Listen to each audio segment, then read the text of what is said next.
All right, so everyone, I am Becca B. the Book Dragon, and I have with me my guest today is the national bestseller, Katherine Howe. So welcome to Becca's Book Talks.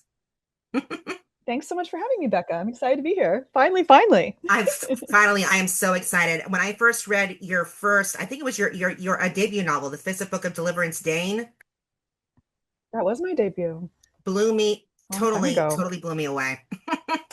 So, were Thank you able to you. get a I'm so chance? glad you enjoyed it. I loved it, and my mom did too. She's a huge fan, and a lot of I think she belongs to two book clubs, and they just love Oh, your work. Were you able to get a chance to look at the questionnaire? oh, that's sweet.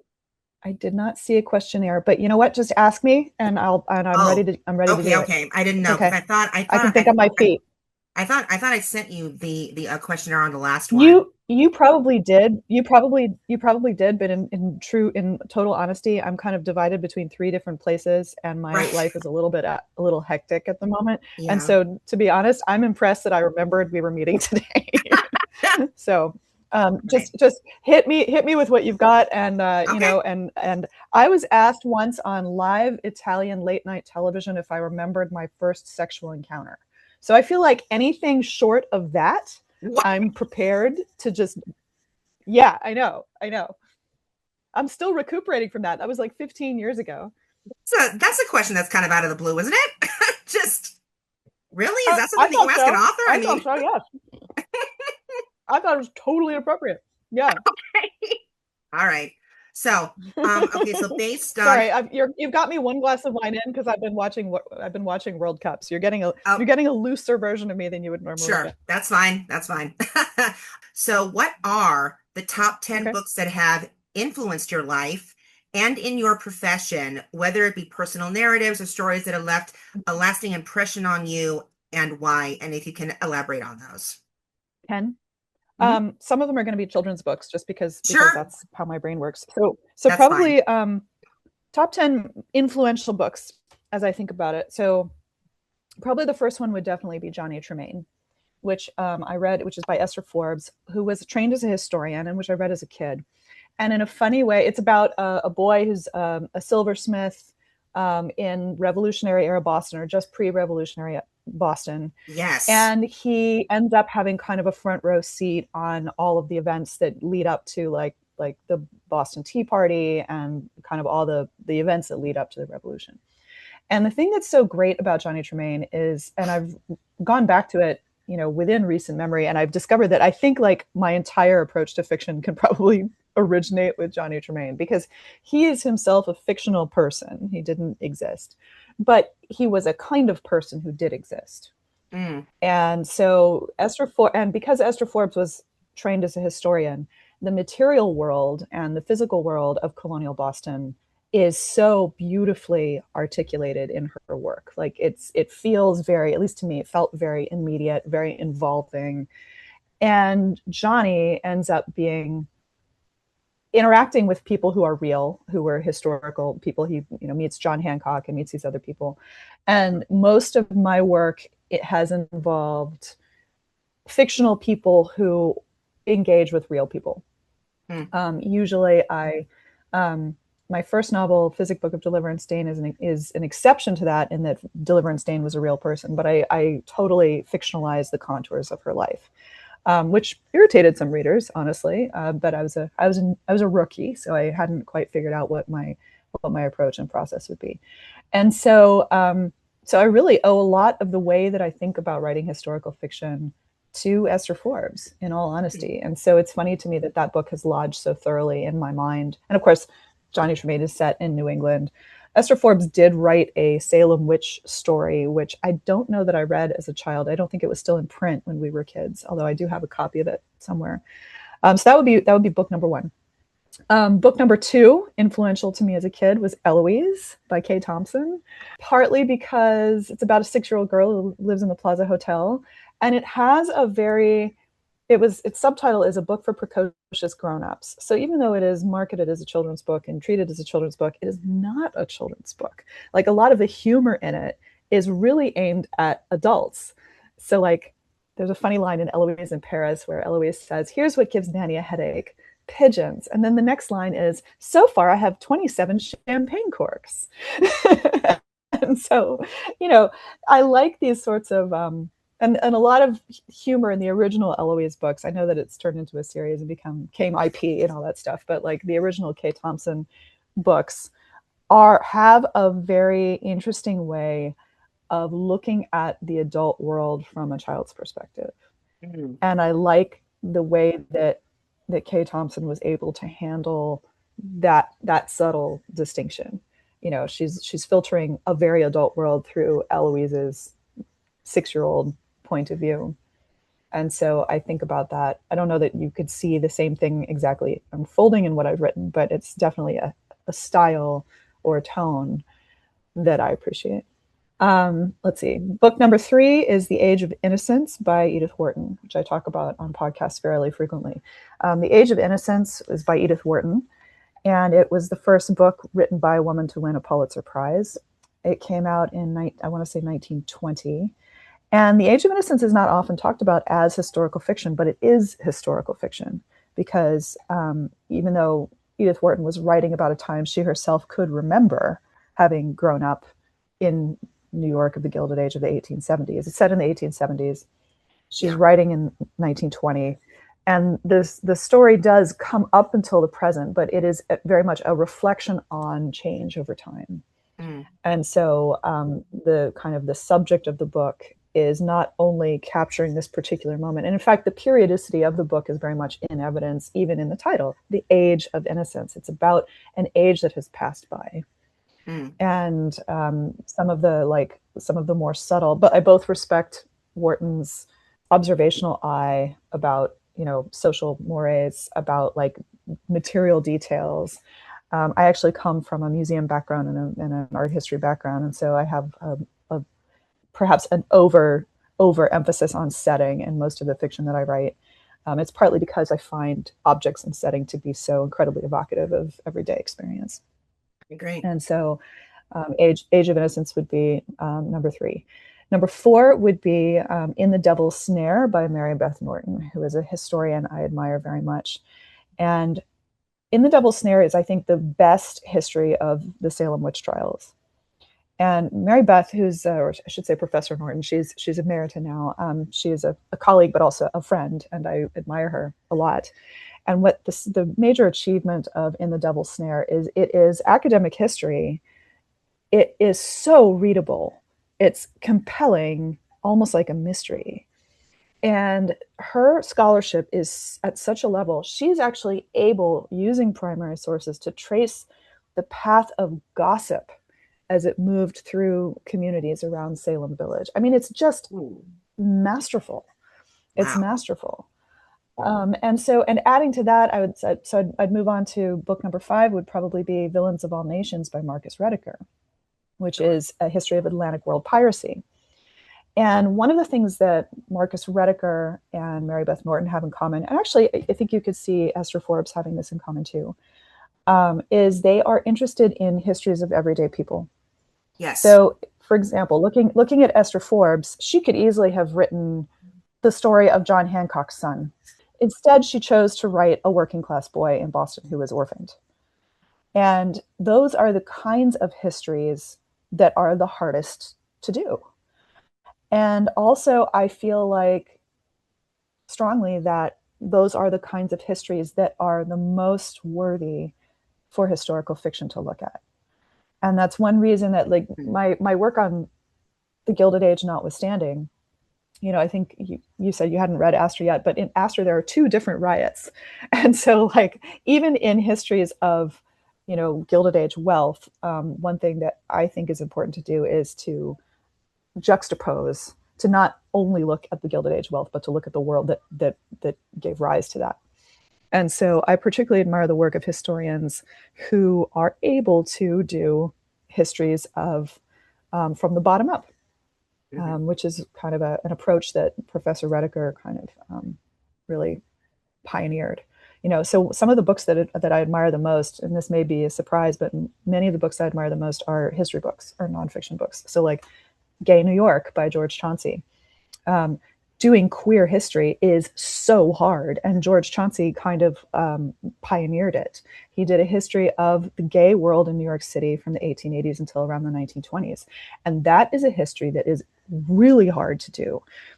Because so much of that life was subject to policing. And as a result, so much of that, because that life was subject to spectatorship, spectating, and policing, a lot of it had to be conducted in secret or conducted in code or conducted in, these very kind of subtle modes of signaling. And George Chauncey's work was able to break some of those codes and expose some of that lived experience. So there's a chapter in Astor that I'm particularly proud of, which is a history of the Astor Hotel bar, which for decades was like the most famous gay bar in the world.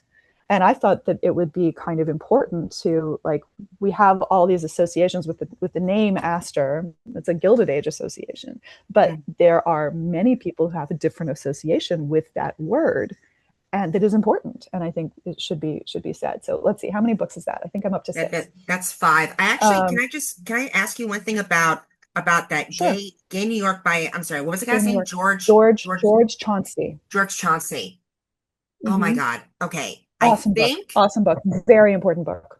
Yeah, I think, if I'm not mistaken, okay, did you ever watch or see a production of The Nance? Of the what? It's called The Nance on Broadway. Did you ever No, see I that? don't go to Broadway shows. Mm-mm. Oh, okay, okay. I'm just gonna say, because the playwright Carter Bean, I believe that was the novel he used to create Mm-hmm. this play called The Nance, and Probably. he Yeah. used the name of George Chauncey as the main Oh, character, as a Chauncey character? Miles. Oh, how Yeah. funny. Oh, how funny is that? That's And great. it was great. Nathan Lade portrayed Chauncey Miles. Oh, Absolutely wow. wonderful. So I didn't know That's if so that was cool. something that, yeah. Okay. No, that wasn't really on my radar, but it is a phenomenal book. I Okay. mean, In New and York. so Got kind it. of continuing in that vein, I would look at the work of Saidiya Hartman and Taya Myles. Taya Myles wrote Ashley Sack, which is, and both of them do modes of history and historical analysis that are very grounded in material culture and that are reliant on narrative and to some degree on speculative narrative, because they both do the histories of enslaved women. Hmm. And the history of enslavement is really hard to do because of problems of naming, because of problems of record keeping, because the way that typical primary sources record the lived, an enslaved life is as a commodity. Hmm. And Yes. what these women are trying to do, Taya Myles and Saidiya Hartman are trying to do, is to excavate the lived experience of women who were in that condition. And Hmm. that, because of the way that the source base is structured, that necessitates a degree of dependency on narrative and on kind of, I don't want to say speculative narrative, but I do want to say like authorial discernment. Hmm. And the idea being that even if you cannot necessarily recreate with total felicity the same kind of interiority that you might be able to recreate for someone like John Hancock, who left a lot behind, Yeah. that nevertheless it is that kind of history that is actually much more important to do. So it might be surprising to hear me naming mostly nonfiction rather than novels and talking about books that have been particularly influential on me. Yeah. Weirdly, I'm also, there was a time when I might have pointed to Irvine Welsh as influential because of the way that he uses language. I really admire it. I'm not able to do it, but Irvine Welsh is able to write inside accents and voices so that you can tell different Scottish characters based on how they speak. And that is a maneuver that I found really interesting. I kind of aged out of my Irvine Welsh phase when my sensibilities started to get a little more sensitive, because he writes some very like difficult, violent, challenging material. I mean, he's probably best known for Train Spotting, and if you saw the film, then you know what it's about. But that being said, I admire his skill as someone who listens to how people talk. Hmm. I think that is a really particular skill that I admire. Would he be more like along the line of like James Joyce, like when it came to the artist as a young man, and Ulysses? Is it that kind of accent that you're seeing in his writing too? Well, maybe, but a little less experimental than Joyce. Okay. Um, and so, I find him very readable, very kind of involving, very narrative. Depends on, kind of what you're looking for. And Okay. then I'd have to think about how many books is that? Well, right That's now I like got seven or five, and eight. you mentioned Myles and Hartman and Welsh, and there was somebody else I thought you Mm-hmm. mentioned. I don't know if that's six or I mentioned seven or Taya eight. Miles, Sadia Hartman. Yeah, I know it's hard to come together. I mean, this might sound here. This one's a little bit silly, but I might mention because I'm working on a novel now that's set in the Gilded Age, and of Yes. course the last two, besides the pirate novel that I had, besides the sort of like pirate detour, spending a lot of mental time in the Gilded Age lately, and so a book that I've been relying on a fair amount actually is called Herter Brothers: Design and Interiors for a Gilded Age, and that was written by my mother. It's an exhibition catalog that was published in 1994 for an exhibition that she organized. She was a curator. Her name was also Katherine Howe, and she and her scholarship was so decorative arts is like the high end version of material culture, effectively. And so Hmm. it's, I can mention that book because her perspective on the study of history and the study of art and art history was very influential on me, as you can imagine. And that book specifically, I actually just referred to it the other day for an article that I was working on for Town and Country magazine. So it's an amazing, smart, interesting book. And it's called, I'm Does sorry, that it's get called me the to 10? Herder. It's Herder. called Herter, Herter, Herter, named for Gustav and Christian Oh, Herter. They were furniture makers in New York in the 1880s, 1870s, 1880s, 1890s. They did a lot okay. of interiors for Vanderbilt's, all the like sort of big Okay. fancy pants. Yeah. Yeah. So Herter Brothers, Design and Interiors for a Gilded Age by Katherine S. Howe. In fact, it was funny. Early in my career, Goodreads had a debate. There was like an internal debate between like people who are designated as librarians on Goodreads whether or not Katherine S. Howe and I were the same person. We are not the same person, although we are quite similar. So I think that was either nine or 10. I'm not sure. So of those 10, which one do you think that you would recommend for today's readers? And does this book have a message that you feel that needs to be shared? I don't know what today's readers really means. Like right now, everybody's reading Romantasy, right? Yeah, and I was going to actually ask you that So, question later about Romantasy. Yeah.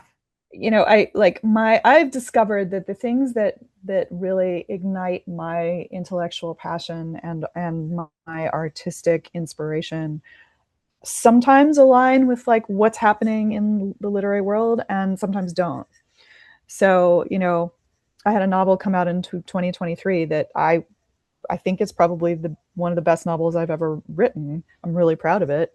And it's a pirate adventure. It's an adventure story. And, it's really grounded in primary sources and it like I think raises some interesting questions about authorship and identity and about like queerness and politics and like how people read to other people. And I was really, all of those questions are ones that are really fascinating and motivating to me. Did the world really want a pirate adventure story? Apparently, not really. Like, not that many people read it.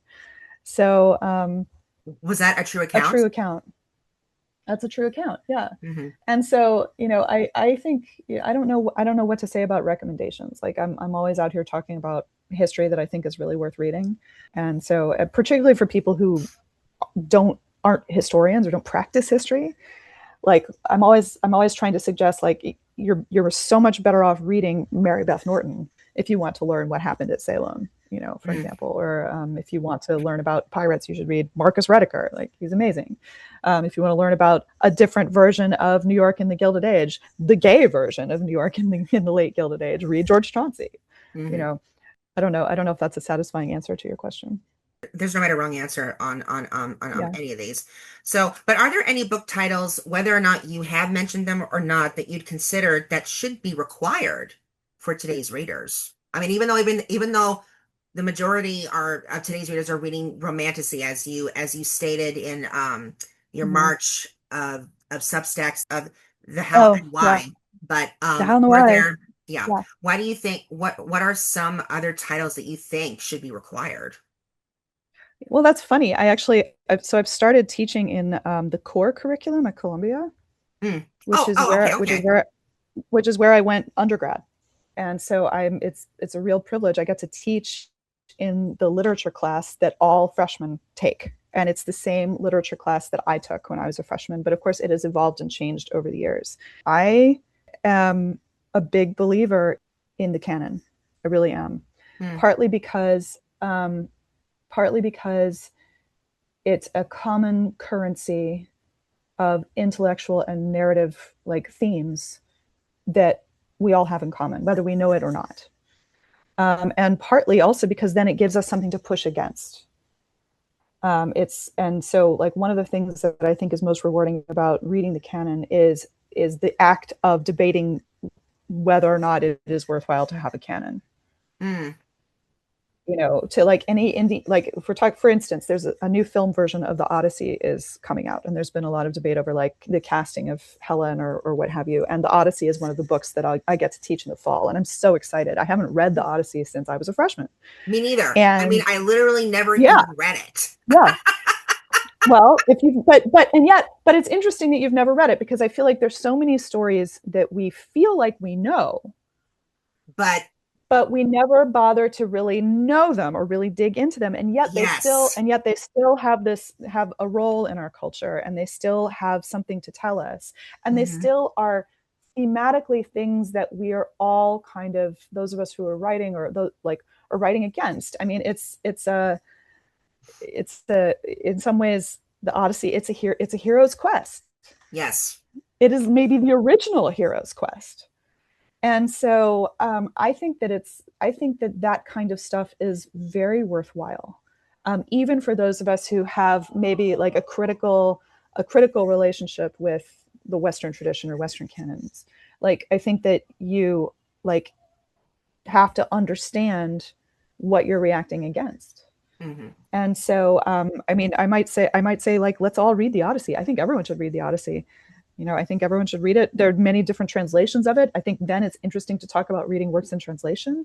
I think it's really Yes. interesting to talk about like the degree to which translation puts a veil between us and the original source material. But of course, the Odyssey itself, like, it's fascinating to think about the fact that it was originally spoken, and so Yes. there is, in some ways, no such thing as an original. And so that is a really interesting idea to think about, that there is no original text to some degree.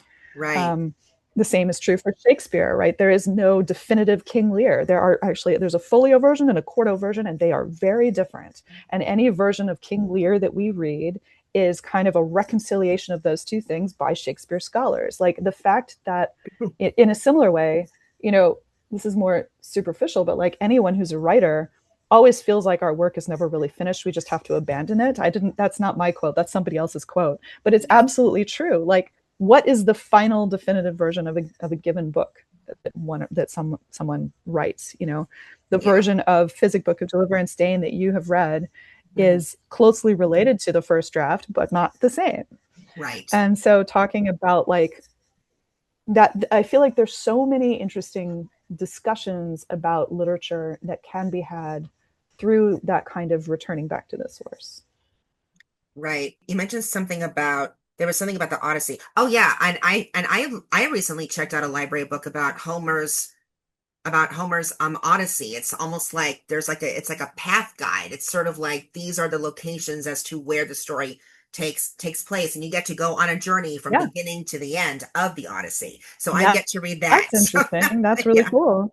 right. Yeah, that's really So, neat. Yeah, when we were last semester, when we were reading the Inferno, there's a ooh, description of like, so Ulysses is actually a character in Inferno, and he is talking to Dante about like how he ended up in hell in his last journey. And the description is written in such a way that you can tell he's sailing through the Mediterranean Sea, through the Straits of Gibraltar into the Atlantic, and it is swallowed up by a hurricane in Dante's imagination. ooh, And so wow. there is actually like there is a reality to and placefulness to classics.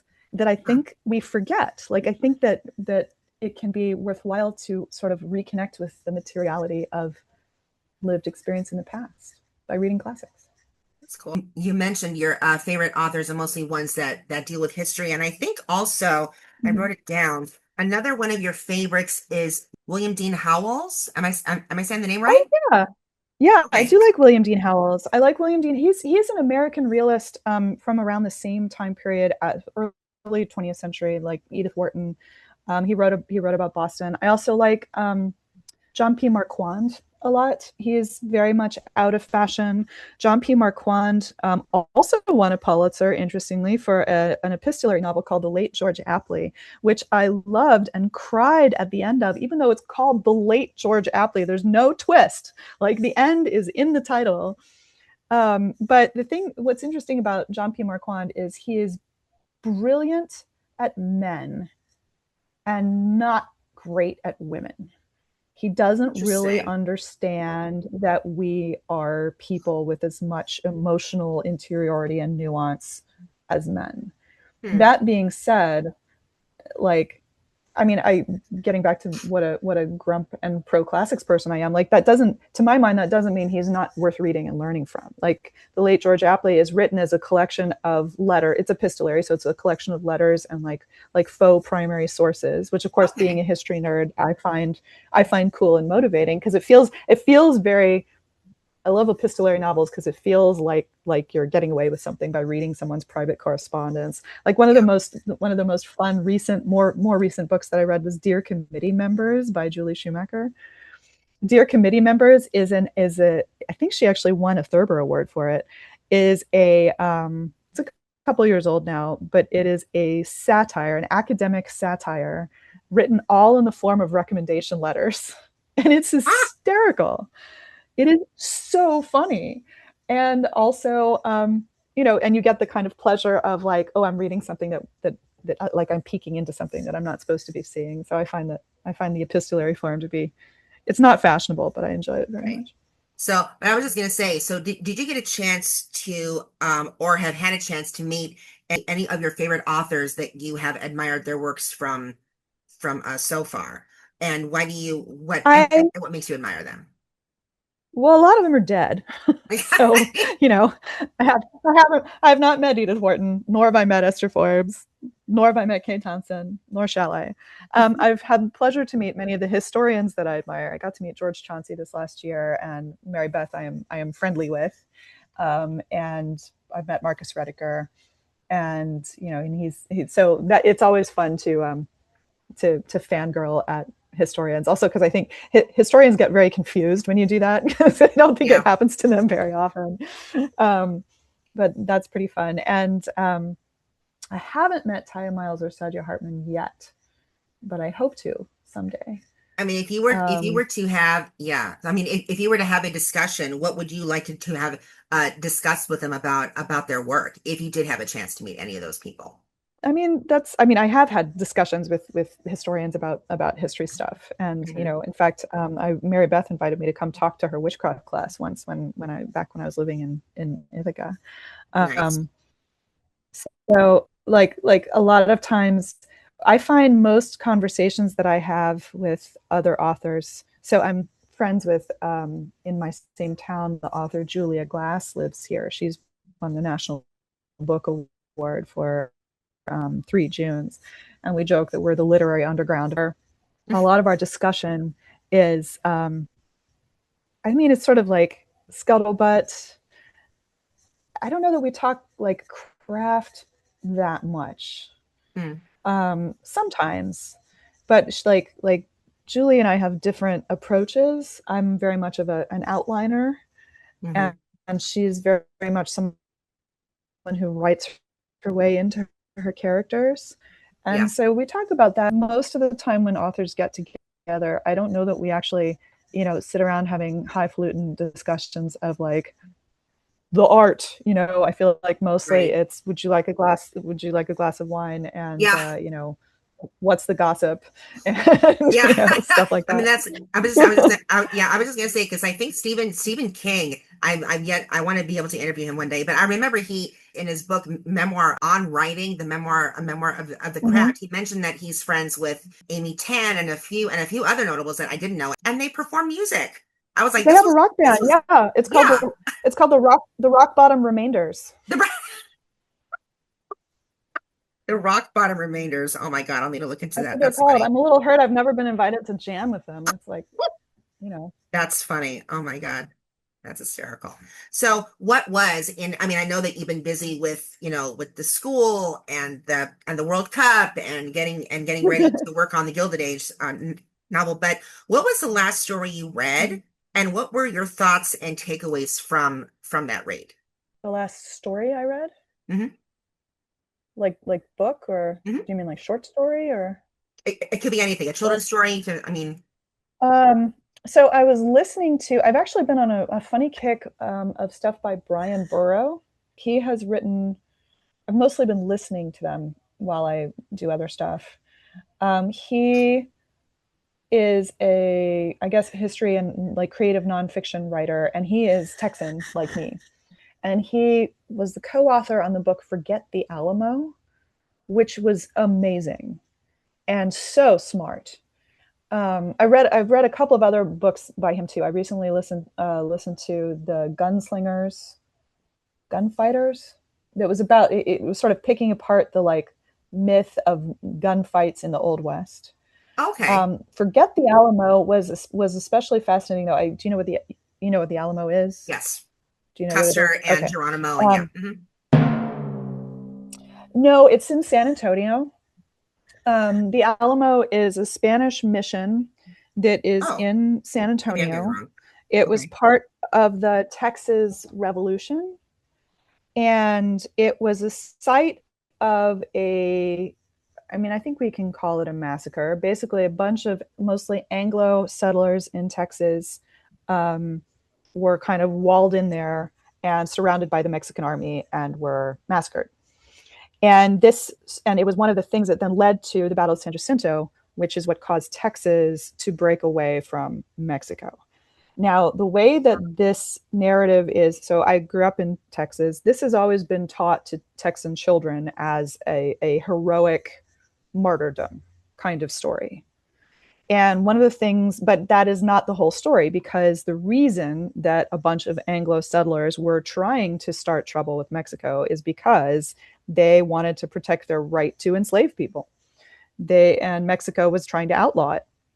Wow. And so all of these basically Anglo guys from the South, the American South, moved into Texas, invited by the Mexican government, then refused to like pay their taxes, refused to obey Mexican laws, and were like, we should be independent.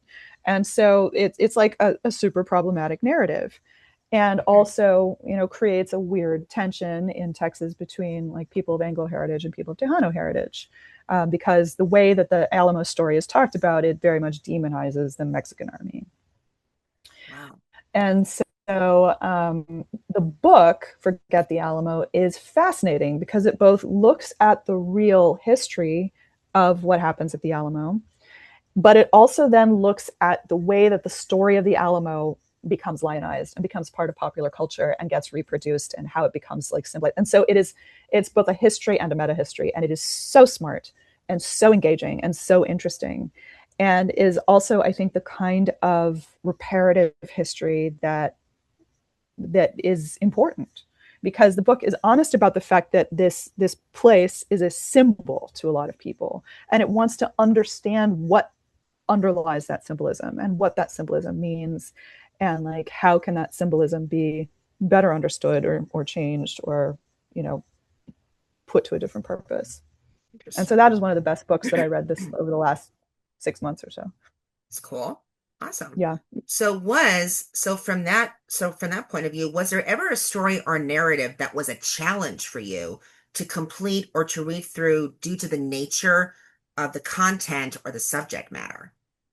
Definitely. I have a book that's unpublished that is a Texas book that is in the drawer. I think I have a Substack about it actually, from a couple of months ago, in which it was my first attempt at a pirate novel, because there was a group of pirates that was really on Galveston Island in the around 1820.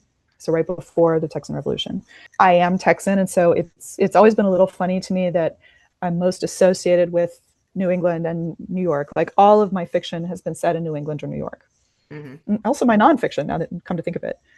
And so it was weird to me that, you know what it was? I read The Sun by Philip Meyer, which is a great historical sort of epic drama set in Texas with 3 timelines and all this stuff. And it was by a guy, he wasn't Texan. It made me crazy. I was like, this book is fantastic and I love it. And why am I not writing a book like this? Like, why am I not writing about Texas like this? And so I spent 3 years on this project and it's a mess. It's like a train wreck. There are too many characters, there are too many timelines. I'm trying to put too much stuff into it. It's kind of politically problematic because I was dealing with questions of enslavement, and that's tricky, and about questions of identity, and there's some kind of narrative elements that end up appearing in a true account that I can trace their origin to this book, which I never came up with a title for it. Although the closest I came was The Rum Dark Sea, because it has a Trojan War aspect of it. There's like a Trojan War allegory and a hurricane and magical realism and it's a mess. It's a mess. And so I finally ended up having to put it aside, which was a tough thing to do, but the correct thing to do. Part of it was, and upon reflecting on it, I think it's because it was too important to me. I think I felt like I had to put everything in. And so I kind of lost control over it. Like I couldn't just let it be more simple. And so I've tried to learn from that experience. I still would love to write a Texas novel one of these days, but I'm not sure. Part of the trick is, so I've written about 2 places, New England and New York, places where I have lived for a long time, and places that I love, and places that I have closely observed. But in each case, I've observed them as a stranger, in a way. And so I think there's something about, it's very hard to write about home because home is right here. Mm-hmm. It's hard to see it. Yeah. And so that was probably my biggest failure or challenge, which ended up, I did not best that challenge. That was about 10 years ago. So which book in your entire collection could you not live without, and why? And does that book hold special meaning for you? Of the books I own? Mm-hmm. Oh. Golly. I have a lot of books. There's some behind me. Yeah, There's some over there. Yeah. And there's another room over there. Could I not live without? I don't know that I can answer that question. I don't know that I can pick just one. That's fine. And I if it's don't think all of I them, can do that. I don't think I means. can live without books. I pretty much never get rid of books. Like I find it very difficult to get rid of books. Air high five. Even ones I don't like. Even ones I don't like. That's which makes me crazy. Or like ARCs. Like sometimes I'll pass on ARCs because that seems like a good opportunity to, help someone get like attention from somebody else maybe, or what have you. But I find it very hard to get rid of books. Yeah. So speaking of the books that you have, so are you taking part? I mean, I know with everything going on right now, it's a busy season for you coming up, but are you taking part in any reading challenge with a local library or club at this time? No. No? Okay. No. So, and this was the question. I'm just reading for research. Okay, cool. So what do you believe, and I'm not sure if I don't think any of your novels have become part of the challenge list of, books that are being banned and books that are challenged and all. But what do you think is like the biggest obstacle that is facing our readers today because of the current challenge and like the whole thing with censorship, considering students, teachers, schools, libraries, and book clientele? I mean, not to minimize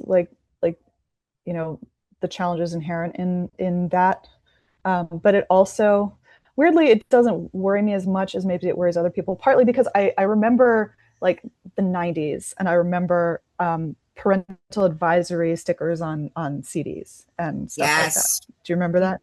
Hmm. Yeah. Yep. Like, I feel like we go through, I think as a culture, we go through these moral panics and they wax and then they wane.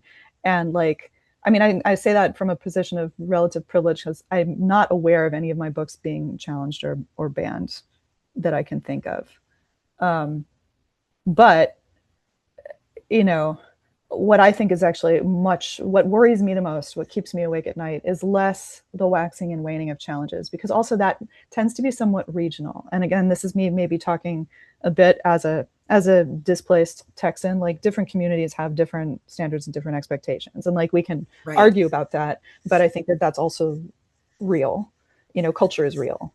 Hmm. So like that, I mean, it troubles me, but also we live in a moment of commodity capitalism where it's like a lot easier to get a book if you want a book than it ever would have been before. Right.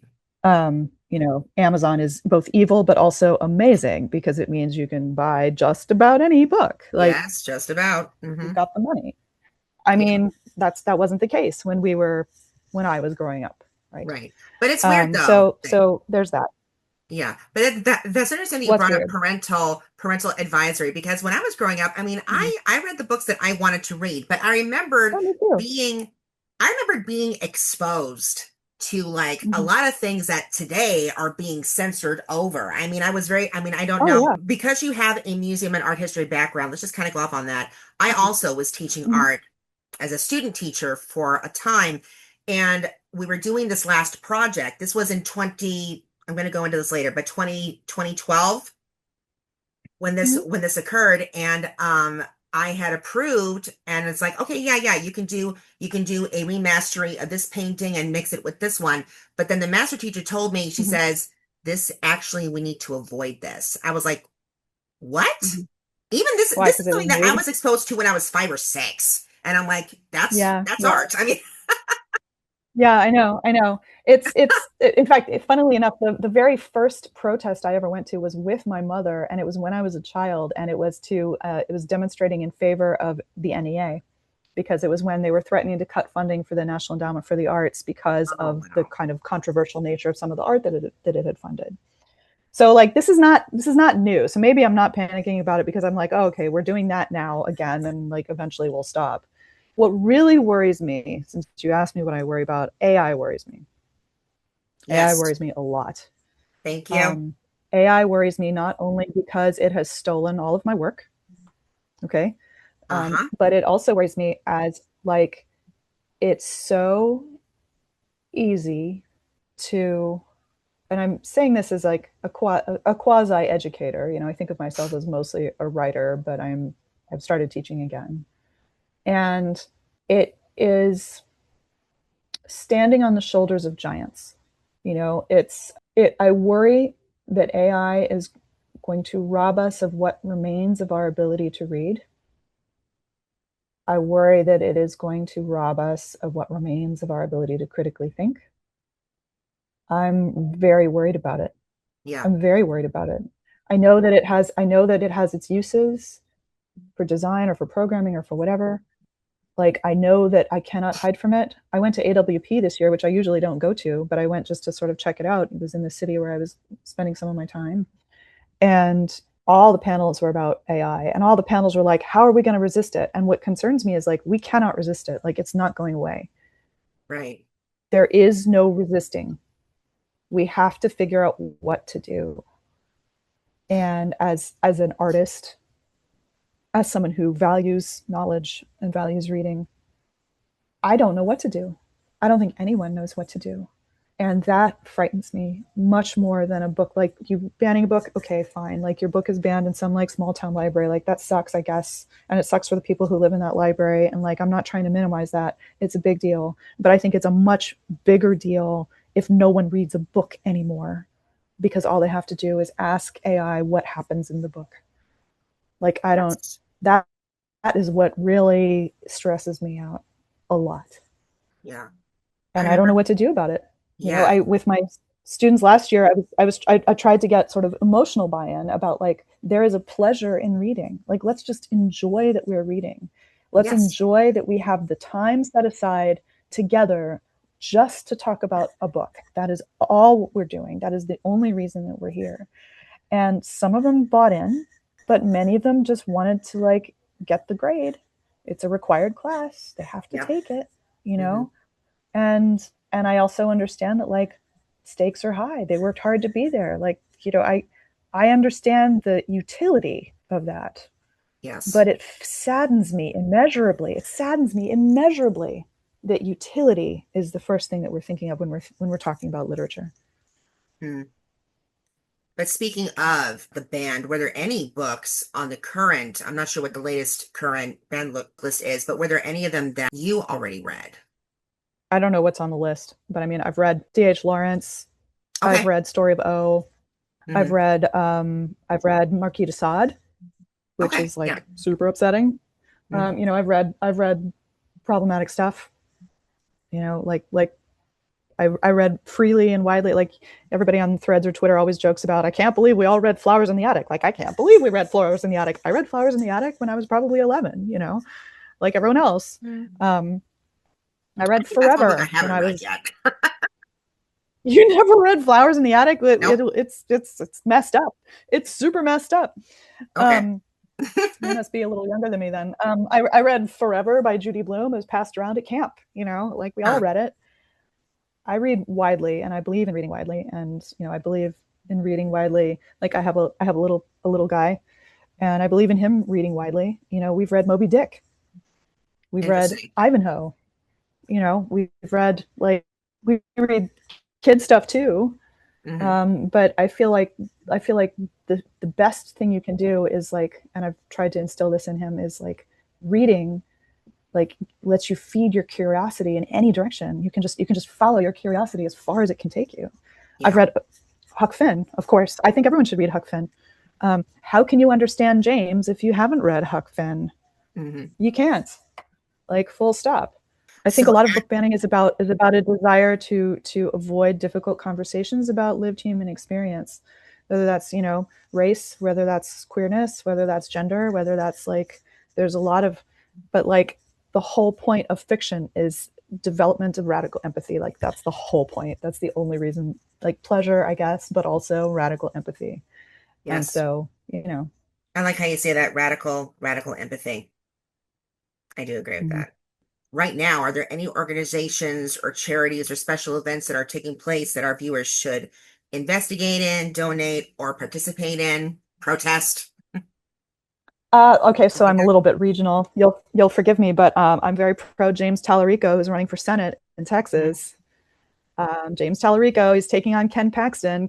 You know, I usually try to keep mostly my politics private because you know reasonable people can differ Mhm. about things, and James Tallarico is a totally upstanding, great citizen. And so I would urge people, even if you are not in Texas, you can get involved in his Senate campaign. You can text for it. You can volunteer for it. You can get cute T-shirts that say "I'm a Talafrico." You can, you know, right now my that's where like a lot of my attention is going because Yeah. I also think that James Tallarico strikes me as the kind of guy who will be able to reach across the aisle and kind of restore a collaborative sense of, you know, collaboration in the Senate, Yeah. which I think would be a pretty valuable thing to have. So that's my 2 cents. You know, check them out. That being said, there's always opportunities to get involved. You know, either with your local library. I think for a lot of us, it's easiest to get involved kind of on a local level. So, like in my town, there's a Festival of the Arts that happens every year around July 4th. There's a literary festival attached to it. You know, if you're looking to get involved, um, local arts organizations are often doing really great and amazing work. I'm a big fan of itty bitty house museums. I feel like itty bitty house museums never get the glory, they never get the money, and they do so much work preserving everyday life. So I'll give one example that I'll give you is in New York City, the Merchant's House Museum. I'll bet you $1 you've never heard of it. The Merchant's Oh, House yeah, the Merchant's House is the only building in New York City with a landmarked exterior and interior. It is a preserved pre-Gilded Age house, and it has all the family's furniture and all of their stuff. and the building on the outside is preserved and the inside is preserved, and they have fun little ghost stories and things, and they are great, and they do a lot of work preserving this little picture of bourgeois life in New York City in the first half of the 19th century. And they are always need money, and they are, and that's an example of like, I'm a big fan of itty bitty house museums. That's the So first time I've heard check of out that. your community. And yeah, it's not on a lot of people's radars. Like the Huh. Tenement Museum is on more people's radars. The Tenement Museum is great and is really important. But the Merchant's House is not that far from the Tenement Museum. It's itty bitty, and they do really amazing and interesting work. There's a similar one in Boston, the Gibson Museum, which preserves like a preserved townhouse in the Back Bay in Boston. And one of the things the Gibson House does really well is they talk about like gay life, because it was owned by a house, like it was inherited by a guy named Charlie Gibson, who was, as they said in the old days, a confirmed bachelor. And they do a lot of really interesting programming around queerness in the first part of the 20th century. So find and love your local itty bitty weird house museum, because they're probably doing really interesting work that you don't know about. It's cool. On the follow-ups, I'm not sure how much time you have because I know you have little ones to get Mm-hmm. to, but I wanted to ask you Yeah. Mm-hmm. from the physic book of Deliver and Stain and Mm-hmm. A True Account, what was it like when you discovered your lineage to piracy and to being a descendant of two of the accused Yeah. witches of Elizabeth Howe and Proctor? What went through your mind, and like how old were you at the time when you were told, or that you discovered it just by Yeah. chance? Um, I learned about them as a kid. My dad's sister did some family genealogy, and she's the one who figured out Elizabeth Howe and Elizabeth Proctor. Of course, as a teenager, I thought, "Oh my God, that's so metal! I think that's great." But it didn't really. It was more like an interesting piece of trivia about me until I was actually older and in graduate school and living in the town right next door to Salem, and like I was living in this apartment at the time that was the second floor of a house that was built in 1705. And there was one day when I was making chili, and my brother-in-law, who was 11 at the time, came bopping in. He was visiting and he was hungry. He was like, "What's for dinner? When's it gonna be ready?" I was like, "It's gonna be ready in just a minute. It's gonna be fine." And it was like summer, and it was boiling hot. And I had this moment, I was dripping sweat. I was making chili on the stove. And I like talked to this kid, and then I went back to the stove, and I had this moment where I was like, there's been a sweaty woman cooking something. It's a gas stove, by the way, cooking something in a pot over a fire in this house, like harassed by a little kid who's hungry. Like that experience, the physical experience I'm having right now, has been happening in this house for 300 years. And I had this moment, this just slowed down, like kind of moment where I was like, that's crazy to feel that kind of continuity of like, it's the simplest, smallest thing, but Right, the simplest, smallest things are in some ways what make human life. It's how we live. It's what life is. And so that is when I started thinking in a more structured way about writing historical fiction. And my grandmother told me about the guy who fought pirates. She used to say he was strung up by his thumbs by pirates.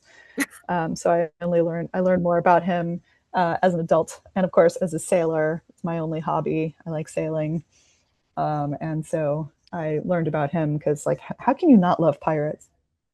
I I don't I understand was how anyone can not love I was pirates. never a pirate person except for, reading Peter Pan and watching Peter Pan and the Pirates on Mm-hmm. Fox Kids. But then when I read A True Account, it reminded me very much of the author Raphael Sabatini. Oh, really? Yeah, and he I wrote don't he know. he wrote Captain Blood. Oh, yeah, cool. I never Captain read Blood, it. he wrote The Seahawk, and I think, what was it called? The Dogs of War. I became fascinated with Sabatini. So when I read your novel, I'm like, wow, you just went from witchcraft to piracy. I'm like, where did this come from? And Yeah, I think the author's note that was like, oh my God, you have another lineage. I'm like, what is going I know. I know. What am I going to do when I run out of people? So I was going to actually ask you between those two books, do you have Mhm. a relic or do you have some kind of like genuine article, whether it's a physic book or something of the pirate No. history? I didn't know if you had Well, anything like that. I have nothing. I have nothing that's like 17th century. That's like, very far back. So I don't have any object like that. I do have two pieces of silver that were given to the guy who was strung up by his thumbs by pirates. Um, as it's part of a tea service that has, been dispersed through family over time. Mm, But I have two pieces of it, and it's engraved, and it says that it's engraved to him. It's a gift from the insurance company that underwrote his voyage, actually, um, given to him in gratitude for his defeating an attack by pirates. wow, that's cool. And I have to So I say, do have that.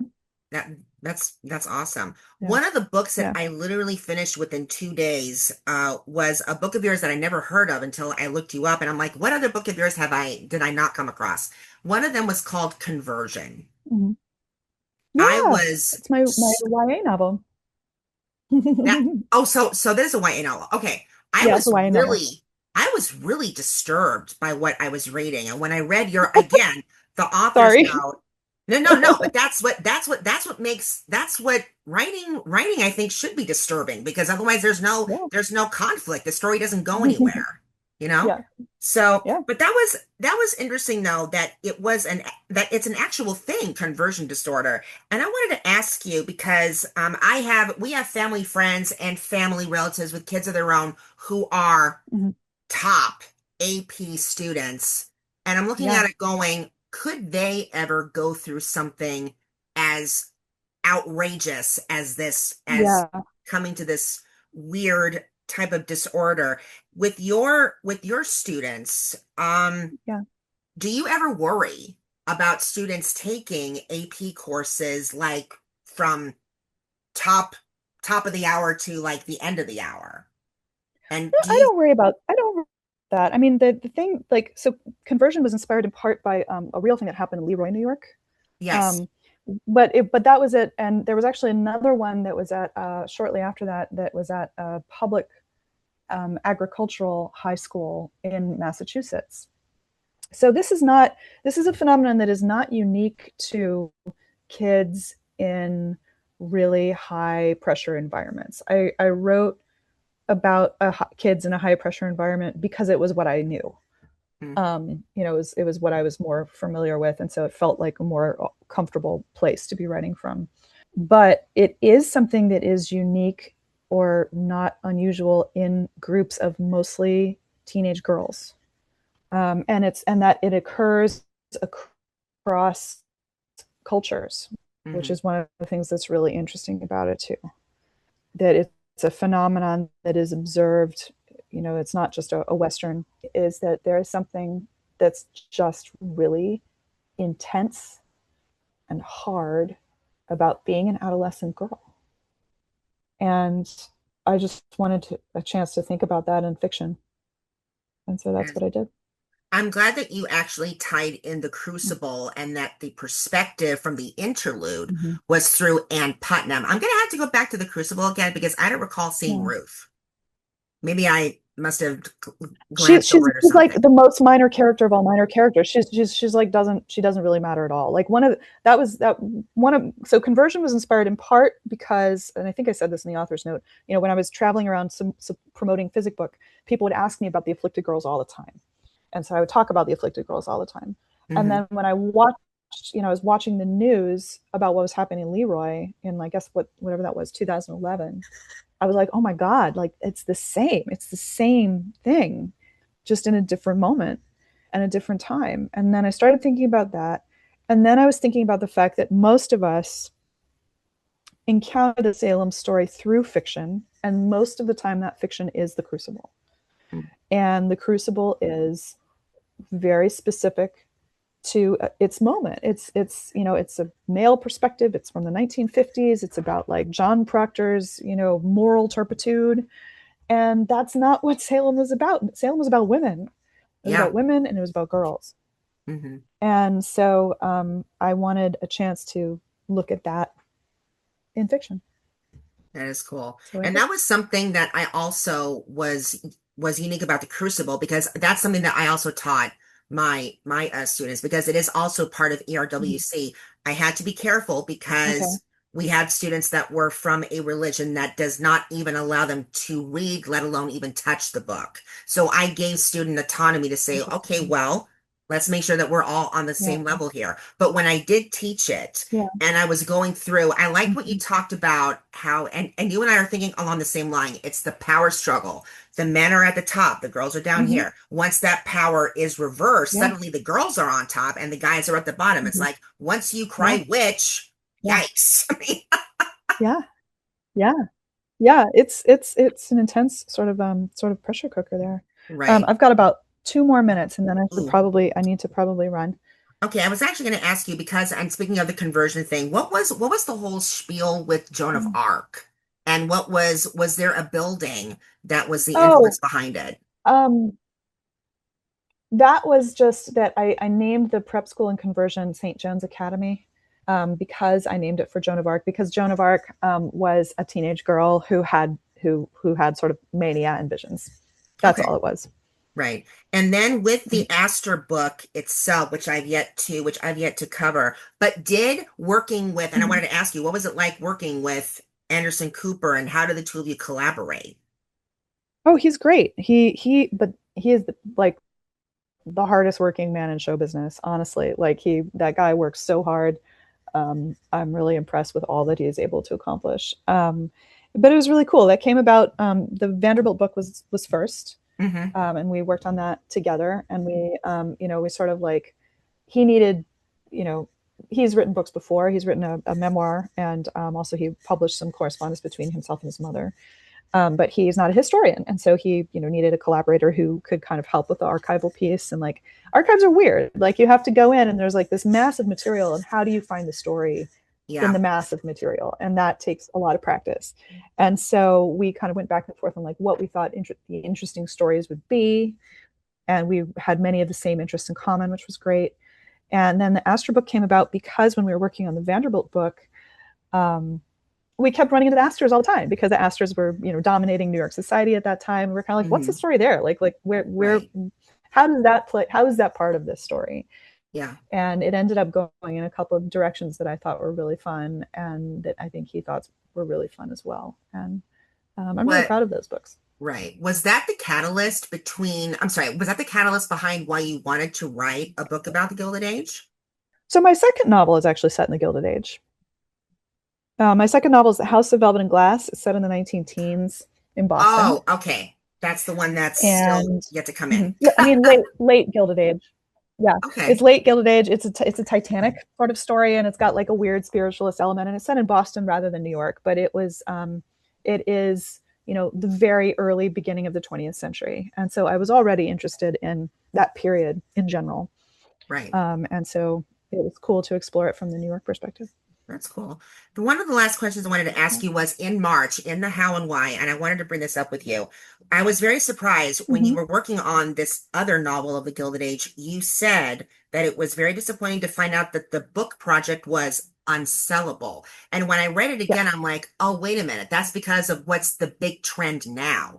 But I'm looking at it Mm-hmm. going, if I know Katherine Howe, most of your books will go from past to present, historical fiction a Usually, tie-in with real history. That's what I expect. I usually, wouldn't expect to see romantasy from you, although in a true account, I'm not I kind of see a little bit of romance with there. a little. I mean, Like a touch. I'm going to be really honest. I am not good at romance. I'm bad at it. I don't write it well. Like it shows up here and there. Like Connie has a relationship in the first one. She like meets a guy, they meet cute and like go swimming and stuff. And then there's like a Yeah, little romance. I yeah, have a quasi sex scene in the pirate novel where I pan away from it because I'm a total prude, and and so yeah. um, I don't feel like it's a strength of mine. And what's funny is like by far my weirdest book is The Appearance of Annie Van Sinderen, which is a ghost story that That's never uses the word ghost. that's the one I'm reading now. It's also a YA novel technically. Yeah, it's my Yeah. weirdest book for sure. It's got like a Rashomon structure. It's the most fantastical for sure, Mhm. but it's also not fantasy. Like I'm not. I am so interested in reality and in the different ways that we have understood reality to work at different moments in time. Yeah. That is really where most of my fiction goes. And I like, for the same reason that I'm not going to be your girl for a Tudor historical fiction. Like, I feel like kings and queens get enough attention, and I'm not interested in writing about them. Like, I really don't care. I'm so much more interested in like everyday people. And I'm interested in everyday people, and I'm interested in like different ways that we have believed history or sorry, reality to work at different moments in time. So like The House of Velvet and Glass is about a pre-Freudian moment, like the beginning of the 20th century, before we have an understanding of Freudian psychology and before we understand like what like unconsciousness is. Okay. It's very much about that kind of moment. And so I'm not going to be your girl for romantasy either. Like it's just not my Right. wheelhouse. You know? I just don't understand why, when it comes to publishers, and I wrote this on it, a publisher will regard the book that is not the biggest trend right now as a risk. And you said risks are hard to justify. But when I read Yeah. further, you said that this book that you were writing was in the perspective from a man. And your other YA novel, It was. right, the appearance of Annie Van Annie, Tinderen is. yeah, that one is also in the Mhm. perspective of Wes. So, Yeah, but it didn't sell very well. hmm, It didn't sell very interesting. well. Okay. We used to joke and refer to that as the great abolitionist anarchist ghost novel the world's been waiting for. Like, turns out the world's not waiting for an abolitionist anarchist ghost novel. Although what's funny Right. about Annie Van Sinderen is that is my most memed novel. Like, there's a line in there about pizza that gets turned into that shows up in quotes a lot, like by pizza companies. There's a line in there about filmmaking that gets turned into like a quote that's shared as if I were a filmmaker, but I'm not.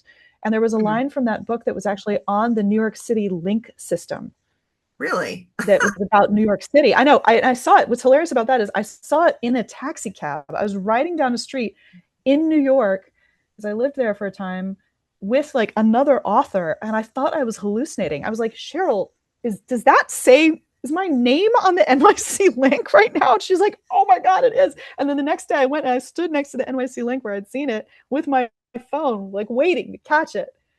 And I was That's waiting funny. like a crazy person.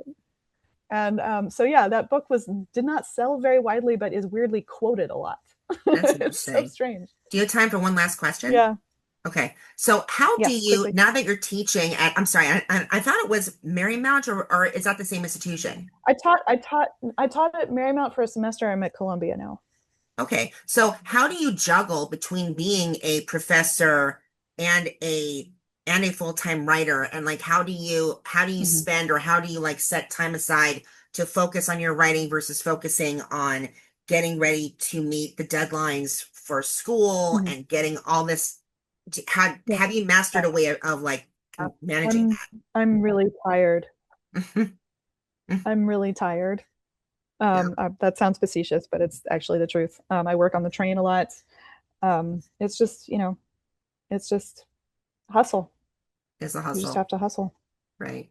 Well, Catherine, I Yeah, enjoyed our talk today. Thank you so much for joining me, and me I'm too. looking forward to the Thank you, next. Becca, and thank you again for your persistence. I really appreciate it. Thank you so much, and you have a wonderful day. And say hi to you have a daughter, and you have a son now. I must have missed something. No, just a son. Just a son. No, Okay, I just have a son. Yep. all right. Well, anyway, I wish you well and good No luck daughter. for the next Just a semester, son. and can't wait for the next one. Have a great day. Okay. Thank you. Okay. Thanks. I appreciate it. I'm working hard. All right. Awesome. Bye. Bye bye.